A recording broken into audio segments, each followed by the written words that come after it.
Muy buenos días, bienvenidos a este tiempo devocional, tu palabra para encontrar el camino. Hoy es 6 de octubre del 2022 y vamos a continuar con la lectura de la Biblia con el libro de Esdras capítulos 7 y 8. Esdras capítulos 7 y 8.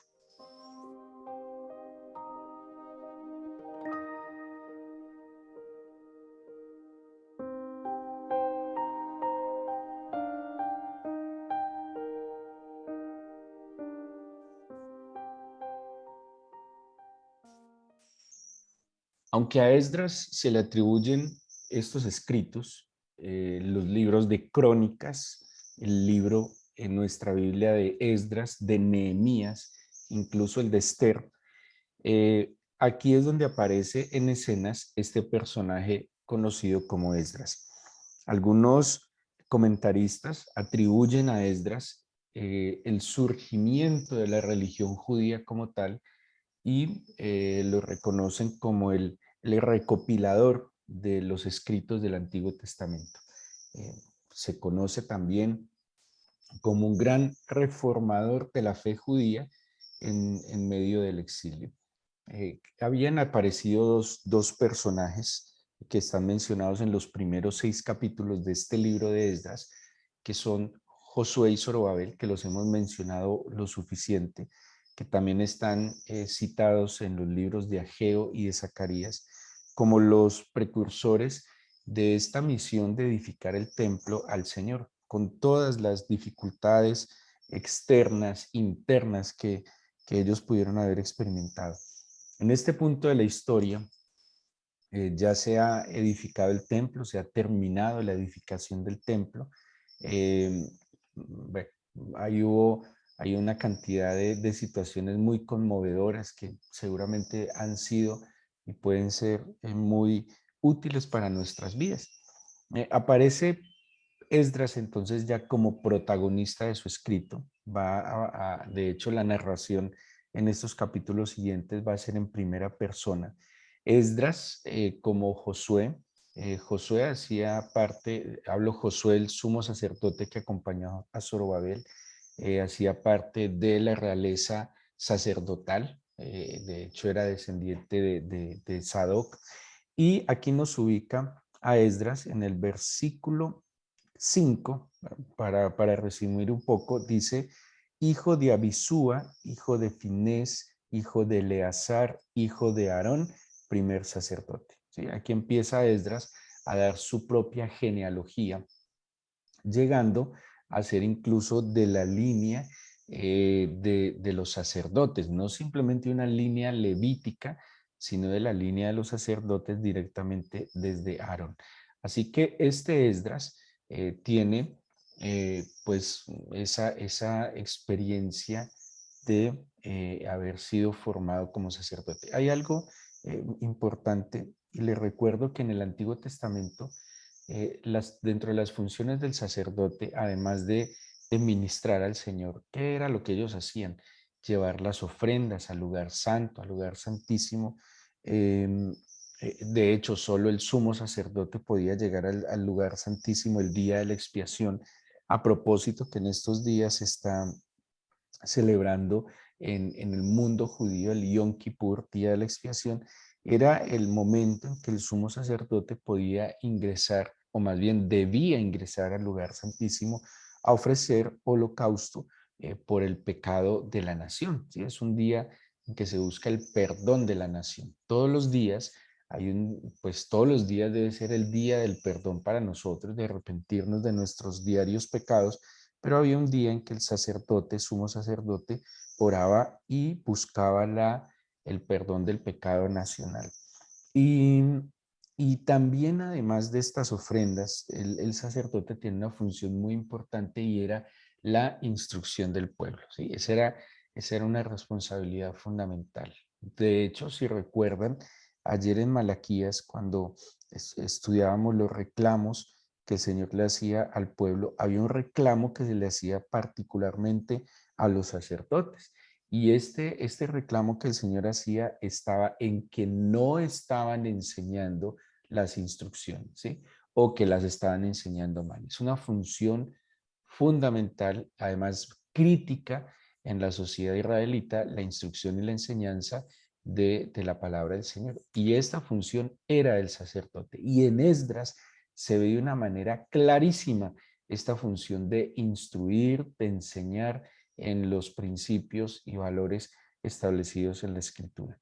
Pero Esdras, también dice el versículo 6, era escriba diligente. Y yo quería resaltar algunas características a propósito de Esdras, ¿sí?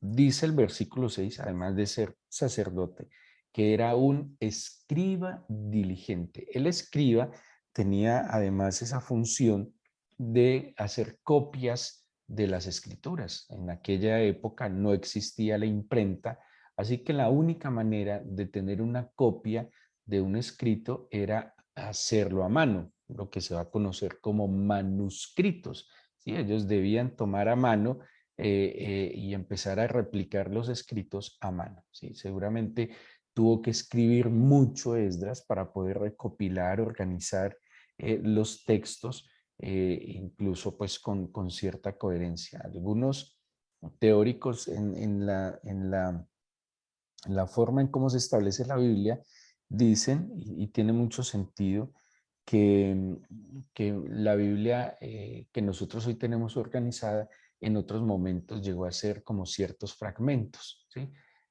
Porque bueno, todo lo que pudo haber pasado en tanto tiempo, y Esdras sería uno de aquellos que toma esos fragmentos y los organiza en estos escritos. Dice que era diligente, tengamos muy presente esa virtud, esa cualidad de Esdras. Era diligente en la ley de Moisés. Y esto nos indica que era sin duda alguna un hombre estudioso de la escritura, era un hombre que escudriñaba la escritura, como dice Juan 5:39, y lo vamos a ver a través del libro, ¿sí? Y lo vamos a ver porque alguien que es diligente en escudriñar, en estudiar, que es diligente en la instrucción, pues obviamente también va a tener herramientas suficientes para poderla enseñar. ¿Qué otra característica podemos encontrar en Esdras? Dice el versículo 6, esto lo dice el rey persa, dice: la mano del Señor, su Dios, está sobre Esdras. Había algo también que era evidente, además de la diligencia de Esdras en la ley del Señor, era que era un hombre que se reconocía que la mano del Señor estaba sobre él, ¿sí? Elías decía: vive el Señor en cuya presencia estoy. Y seguramente cuando yo estoy procurando la presencia del Señor, pues también voy a notar o se va a notar la presencia del Señor en mí, que la mano del Señor esté sobre mí. Y la mano del Señor está sobre mí cuando yo me amparo bajo sus alas, como dice el Salmo 91, quien habita bajo las alas del Omnipotente, bajo la sombra del Altísimo. ¿Sí? Soy yo quien decide voluntariamente acogerme a su amparo.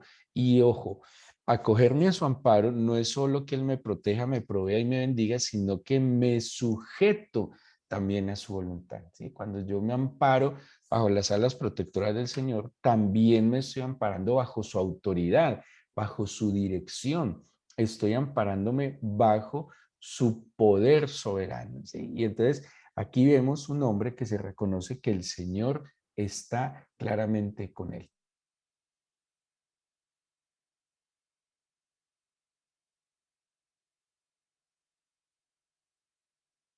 Dice también el versículo 9, dice: estando con él la buena mano de Dios. En esos versículos entre el 7 y el 9 está describiendo el viaje que hizo Esdras desde Babilonia hasta Jerusalén, ¿sí? De hecho, nos da las fechas y fueron aproximadamente un recorrido de 1100 kilómetros, bastante, 1100 kilómetros, pero también fueron aproximadamente 4 meses en que ellos salieron de Babilonia y llegaron a la Tierra Santa. 4 meses.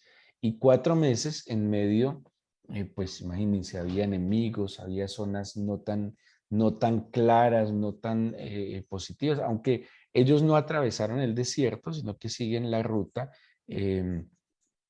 digamos, la ruta fértil de lo que se conoce como la media luna fértil en la Mesopotamia, pero fueron casi 4 meses. ¿Y qué se está reconociendo en Esdras? Que en este camino, en este proceso de salir de Babilonia a Jerusalén, de la esclavitud a la libertad, la buena mano del Señor estaba con Esdras, ¿sí? Ya no solo la mano estaba sobre Esdras, como amparándolo, protegiéndolo, sino que la mano del Señor estaba con Esdras.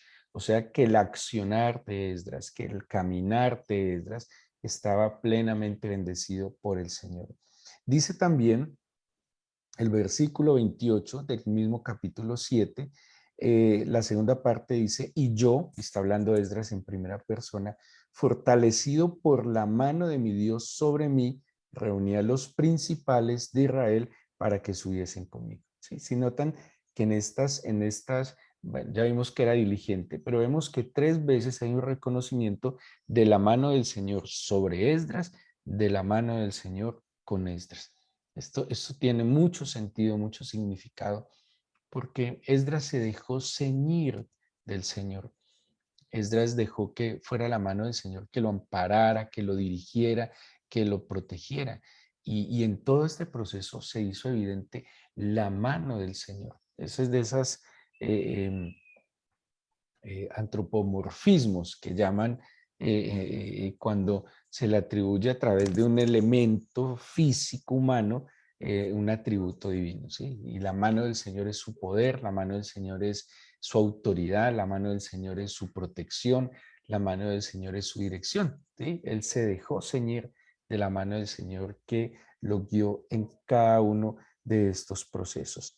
Y, pero ¿por qué? ¿Qué había en Esdras para que la mano del Señor estuviera sobre él, que fuera un hombre entendido, que fuera un hombre diligente, como dice la Biblia? Y viene un versículo que para mí es muy clave en quién es Esdras, y es el versículo 10 del capítulo 7. Dice, Esdras había preparado su corazón para inquirir la ley del Señor y para cumplirla y para enseñar en Israel sus estatutos y decretos. Y, y yo veo en este versículo, si lo pudiera decir de alguna manera, el secreto de la vida de bendición que experimentó Esdras. Además, tiene que ser una bendición extraordinaria quedar en los anaqueles de la historia como el gran reformador de la religión judía. Es más, algunos se atreven a decir que es como el fundador de la religión judía. A propósito, no es que no existiera antes la Biblia, Moisés, los profetas, claro que no se trata de eso, sino como aquel que le da orden al culto como tal del judaísmo, y al culto del judaísmo que no depende porque ya no existía en Babilonia, porque les tocó de esa manera, va a ser algo así como a lo que sería el culto de hoy del judaísmo, porque el culto de hoy del judaísmo está en las sinagogas, no hay templo, no hay sacrificios. Y algunos atribuyen que este Esdras es como el fundador del judaísmo como estructura religiosa, ¿sí? Y y si no fuera así, solo con lo que tenemos en la Biblia, tenemos una información muy importante, ejemplar, para poder seguir de Esdras. ¿Quieres que la mano del Señor esté sobre tu vida? ¿Quieres que la mano del Señor esté contigo? ¿Quieres ser orientado, protegido, amparado, defendido? Porque la mano del Señor también implica defensa y claramente está en todo este proceso de la vida de Esdras que tenemos en este libro. ¿Cómo? ¿Por qué Esdras logró que la mano del Señor fuera tan evidente en él? El versículo 10. Primero que hizo, preparó su corazón para inquirir la ley del Señor. Inquirir, ¿sí? Y yo les decía ayer, y seguramente eh, pues puede no sonar como muy popular, pero es muy difícil poder inquirir en la escritura si somos perezosos. Em, esto es una acción que demanda esfuerzo, y hoy en día muchísimo más esfuerzo. Yo creo que antes era más fácil inquirir en la escritura, antes no había tanta tanto entretenimiento, tanta distracción, es demasiada distracción. Y es muy difícil que nosotros podamos poder encontrar el testimonio que hay de nuestro Señor Jesús en las Escrituras si no escudriñamos y si no disponemos, preparamos nuestro corazón para inquirir en la instrucción del Señor. ¿Sí? O sea, y ese preparar el corazón es determinar en su corazón, es decidir en su corazón que iba a profundizar, que no se iba a quedar en la orilla, que iba a bogar mar adentro. Determinó en su corazón, mire, algo tan sencillo, una acción tan sencilla como tener una Biblia. ¿Sí? Es muy difícil que alguien que diga ser cristiano, que quiera conocer al Señor, que lo haga si ni siquiera tiene una Biblia. Pero además de tener una Biblia, pues seguramente hay herramientas muy útiles para inquirir en la escritura, para escudriñarla. Un diccionario bíblico, ¿sí? A veces pensamos que estos escritos son muy caros. No, hay diccionarios bíblicos que pueden ser muy económicos, que pueden pues ser una buena base para empezar a escudriñar la escritura. Y cuando hablamos del diccionario bíblico es que hay palabras que no podemos buscar en un diccionario secular, porque una cosa muy diferente es la palabra en español, ¿sí? La que se tradujo a nuestra lengua, la que trataron de traer de una lengua desconocida al contexto nuestro, es muy diferente. Y ese es, creería que es un error tratar de encontrar el significado de palabras en español de una fuente que originalmente no es en español. Eso es lo que tienen los diccionarios bíblicos. El diccionario bíblico da el significado de las palabras desde su idioma original, ¿sí? Y eso es inquirir, eso es profundizar, eso es ir más allá, eso es bogar mar adentro. Hay estudios bíblicos. Yo le digo algo con todo el cariño y el amor. Yo no puedo escudriñar ni inquirir la ley del Señor, la instrucción del Señor, solo viendo videos, solo compartiendo o viendo simplemente lo que otros están escudriñando. Yo tengo que tomar herramientas por mí mismo porque yo también tengo el Espíritu Santo. Si yo me he entregado a Jesucristo, si yo le he rendido mi corazón, la presencia de su Espíritu debe estar en mí. Y yo también tengo la capacidad en él de poder recibir su visión. Claro, es necesaria la instrucción. Claro que es necesario unos maestros y unos guías. El mismo Esdras lo está haciendo con el pueblo, pero no nos podemos quedar como a la visión de otros, a lo que otros están recibiendo, porque todos tenemos la misma oportunidad como hijos del Señor. El Señor no es de ninguna manera ni excluyente ni selectivo. Eh, Es el creyente el que se selecciona o el que se excluye, ¿sí? El Señor está con sus brazos abiertos y su sabiduría es eterna y su amor es eterno. ¿Quién disfruta? Quien venga a la mesa. ¿Quién puede disfrutar del manjar que el Padre sirve cada día? El que venga a la mesa. Y no nos podemos quedar con las migajas que caen de la mesa, que dice, y en una parábola que el Señor utiliza, pues de alguna manera bendice, es innegable, pero pues si tengo la oportunidad de sentarme a la mesa con mi padre y de poder disfrutar el manjar de su mesa, no me voy a conformar entonces con las migajas.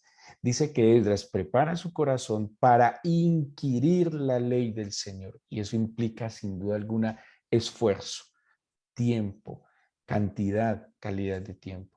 Mire, pasa algo muy particular. Quien determina en su corazón inquirir en la escritura, de alguna manera, como dice Josué 1:8, empieza a meditar día y noche en la escritura. Es algo bien, bien bello también, porque en su meditar diario, y además es una bendición, una promesa de bendición extraordinaria que está en Josué 1:8, que dice, nunca se apartará de tu boca este libro de la ley, sino que de día y de noche meditarás en él para algo. Hay un propósito de meditar día y noche en el escrito está, y es para que hagas conforme a todo lo que en él está escrito. Y dice, y todo lo que emprendas, bueno, dice, y entonces harás prosperar tu camino y todo lo que emprendas te saldrá bien. ¿Por qué? Porque mis emprendimientos, mis decisiones, mis acciones estarán conformes a la palabra y a la instrucción del Señor. ¿Cómo no me va a ir bien si estoy obedeciendo? ¿Sí? ¿Cómo no me va a ir si estoy siendo dirigido por la palabra sabia y que el Señor me ha dado a través de su instrucción? Entonces, cuando yo he determinado inquirir en mi corazón, estoy meditando día y noche, meditando, todas las cosas empiezan a subordinar a la dirección que el Señor me dio. Es a tal punto que se desarrolla una sensibilidad de percibir la voz de Dios en todo. ¿Sí? ¿Y a qué me refiero a todo? Se fundamenta en la escritura, pero voy a empezar a percibir la escritura en mi diario vivir. ¿Sí? Voy a empezar a percibir la escritura en las relaciones interpersonales, en mis labores, en mis entradas, en mis salidas. Empiezo a percibir la palabra del Señor en la misma creación. De hecho, Romanos 1 dice que las cosas invisibles de Dios, su eterno poder y deidad, se hacen claramente visibles por medio de las cosas hechas. Eso está en Romanos capítulo 1 a partir del versículo 20. La misma creación me va a hablar porque la creación me muestra las cosas invisibles de Dios que son su eterno poder y su deidad. ¿Sí? Mire todo lo que implica entonces y preparar el corazón para inquirir la ley del Señor y ojo, ¿para qué más se preparó el corazón? Para cumplir la ley del Señor. Porque ¿de qué me sirve a mí llenarme de conocimiento? ¿Sí? Aprenderme de memoria toda la escritura. ¿De qué me sirve si no la cumplo? Si tan solo supiera una palabra y si tan solo esa palabra, es más, mire, el Señor Jesús es tan espectacular, que vino a cumplir cabalmente toda la ley y a nosotros no la resumió. Eso me parece conmovedorcísimo. Hay unos versículos donde el Señor nos resume toda la ley en unas pocas acciones, pero no sencillas acciones, ¿sí? El hecho de que sean pocas no quiere decir que sean sencillas. Por ejemplo, Mateo 23:23 dice que es lo más importante de la ley. Mira lo que dice Mateo 23:23 y dice que lo más importante de la ley es la justicia, la fe y lo voy a leer para que no se me pase nada. Mateo 23:23 dice, dice, lo más importante de la ley, la justicia, la misericordia y la fe. Mire, en este versículo nos resumió 5 libros casi. Lo más importante de la ley, la justicia, la misericordia y la fe. Solo que con esas 3 virtudes que nos enseña la instrucción, tenemos suficiente para entretenernos. También dice el amor, y aquí le agregaría el amor, porque el Señor habla que el cumplimiento de amar al Señor sobre todas las cosas, que el amarse a sí mismo y el amar al prójimo resume toda la ley. Entonces son 4 cosas que el Señor Jesucristo cumple cabalmente, que nos enseña a nosotros para cumplir justicia, misericordia, fe y amor. Y esos 4 atributos del Señor son transversales a toda la Escritura. Quien tiene fe ha, ha disfrutado también del amor del Señor. Y el amor se refleja en justicia y en misericordia. Eso hizo Esdras. Esdras preparó su corazón no solo para escudriñar, para estudiar, para profundizar, sino también preparó su corazón para cumplir la escritura. Pero después dice, y para enseñar en Israel sus estatutos y decretos, porque hay algo muy sencillo. Si algo es bueno para mí, si algo es respuesta para mí, si algo es útil para mí, yo cómo me lo puedo guardar. No hay manera. Es más, si yo no tuviera, si yo fuera un hombre que dispongo mi corazón a inquirir la escritura, a cumplir la escritura, y no tengo la oportunidad de dirigir no sé, grupo de personas a las cuales les enseñe la escritura, o no tengo no sé, no veo la oportunidad con mi familia de sentarme a la mesa y compartir la escritura, pero desde que yo me prepare mi corazón para escudriñar y cumplir, la enseñanza también a través del testimonio empieza a salir de mí. Porque no voy a hablar sandeces, no voy a hablar necedades, no voy a vivir en despropósitos, porque todo lo que yo haga estará supeditado al plan divino. Y cuando yo estoy caminando conforme al plan divino, mi vida está enseñando. Todo en mi vida es algo así como una instrucción abierta. Todo mi entrada y mi salida para mis hijos, para mi familia, para mi entorno, se convierte también en una oportunidad de enseñar. Es más, así lo hizo el Señor Jesucristo. El Señor Jesucristo primero guardó, cumplió cabalmente la escritura, porque eso nos lo deja de ver Lucas, en tanto en el libro de Hechos como en el Evangelio que lleva su nombre. Dice, Jesús comenzó a hacer y a enseñar. Miren la coherencia del Señor Jesús en su vida. Jesús no es coherente como los de hoy. Los de hoy somos coherentes porque lo que decimos, lo hacemos. Eso es ya mucho que decir, porque nosotros somos más ligeros para hablar y luego tratamos de soportar nuestras palabras con las acciones. No, el Señor Jesús fue al contrario.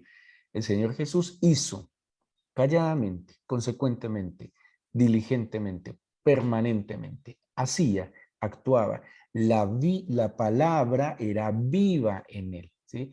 Entonces él, en vez de empezar a hablar de amor, amó. En vez de empezar a hablar de santidad, se santificó. En vez de empezar a hablar de generosidad, dio. En vez de empezar a hablar de misericordia, atrajo a él y se fijó en el necesitado. En vez de empezar a hablar de perdón, empezó a perdonar, ¿sí? O sea, no era un discurso el Señor Jesús, Él era el discurso. Entonces, cuando Él abría sus labios para decir, amad a vuestros enemigos, ya lo habían visto actuando de esa manera. Cuando él hablaba de ser humildes, ya habían visto su postura de humildad, cómo trataba a la gente.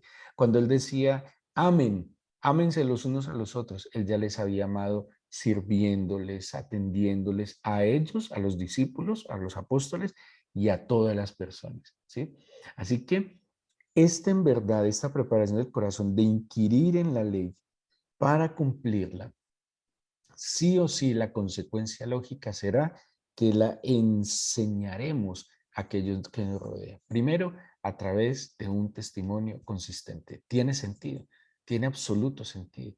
Por eso los maestros bíblicos no simplemente son aquellos que se van a estudiar pedagogía, historia del cristianismo, teología sistemática. No, porque es que la escritura no es como otras digamos así, otras ciencias que se pueden transmitir desde la intelectualidad y desde el conocimiento. La Biblia y la Escritura se debe enseñar desde la vida misma. Y esa es la responsabilidad de cada cristiano y de cada maestro cristiano, que no es simplemente la erudición a la hora de enseñar e instruir la Biblia, sino la vida misma de la Escritura en cada uno de nosotros. Es una responsabilidad grandísima y un privilegio enorme que concede el Señor. Es así entonces como Esdras ya va a continuar, va a hacer unas reformas. Esdras en su determinación de su corazón va a ser muy influyente en el pueblo de Judá para establecer de nuevo al Señor como el fundamento de sus vidas. Vamos a orar, vamos a disponer nuestro corazón al Señor en este día en acción de gracias y en oración.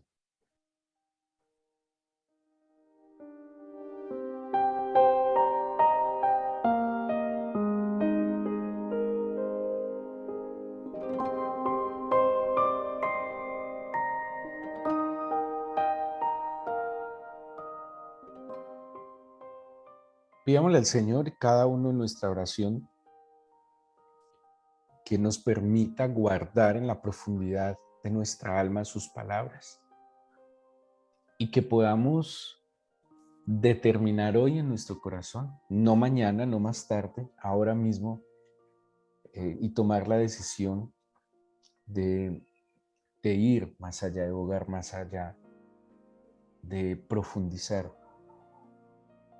Digámosle al Señor y nosotros mismos en nuestro corazón decidamos no quedarnos en las ramas, sino ir a la raíz,